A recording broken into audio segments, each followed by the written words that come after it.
ನನ್ನ ಹೆಸರು ರಾಘವೇಂದ್ರ ಅಂತೇಳಿ. ನಂದು ಕಡೂರು ತಾಲೂಕು ಎಸ್ಬಿದ್ರೆ ಅಂತ ಊರು.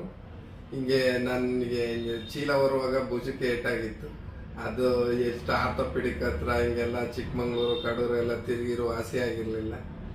ಆಮೇಲೆ ಹಿಂಗೆ ದಾವಣಗೆರೆ ಚಿರಾಯಿ ಹಾಸ್ಪಿಟ್ಲಲ್ಲಿ ವಾಸಿ ಒಂದ್ಸತಿ ತೋರಿಸಿ ಅಂತೇಳಿ ಹೇಳಿದ್ರು. ಬಂದು ಇಲ್ಲಿ ತೋರಿಸಿದ ಮೇಲೆ ನಾನು ಇವತ್ತು ಆರಾಮಾಗಿದೆ. ಇವತ್ತೆಲ್ಲ ಕೆಲಸ ಮಾಡ್ತೀನಿ. ನಾನು ಹೈನುಗಾರಿಕೆ ಮಾಡೋದು, ಹಾಲು ಕರಿತೀನಿ, ಚೀಲ ಹೊರ್ತೀನಿ, ಮೇವು ತಂದು ಹಾಕ್ತೀನಿ, ಎಲ್ಲ ಟೋಟಲಿ ಎಲ್ಲ ಕೆಲಸ ಮಾಡ್ತೀನಿ. ಮುಂಚೆಗೂ ಈಗ ವ್ಯತ್ಯಾಸ, ನಾನು ಮಾಮೂಲಿ ಫಿಟ್ನೆಸ್ ಏನಿದೆ ಆ ಥರ ಇದ್ದೀನಿ. ನಮ್ಮ ಅಕ್ಕವ್ರಿಗೆ ಈಗ ಅವ್ರಿಗೆ 5 ವರ್ಷದಿಂದ ನಾವು ಎಲ್ಲೆಲ್ಲೋ ಮಂಗಳೂರು, ಚಿಕ್ಕಮಂಗ್ಳೂರು, ಶಿವಮೊಗ್ಗ ಎಲ್ಲ ತಿರುಗಿದ್ವಿ. ಇಲ್ಲಿಗೆ ಬಂದವೇ ವಾಸಿಯಾಗಿದ್ದಾರೆ. ಮತ್ತು ನನ್ನ ಮಿಸ್ಸಸ್ಗೆ ಈ ಥರ ಬೇರೆ ಪರ್ಸ್ನಲ್ ಪ್ರಾಬ್ಲಮಿಗೂ ಬಂದಿದ್ದು, ಅವ್ರಿಗೂ ಗುಣಮುಖ ಆಗಿದೆ.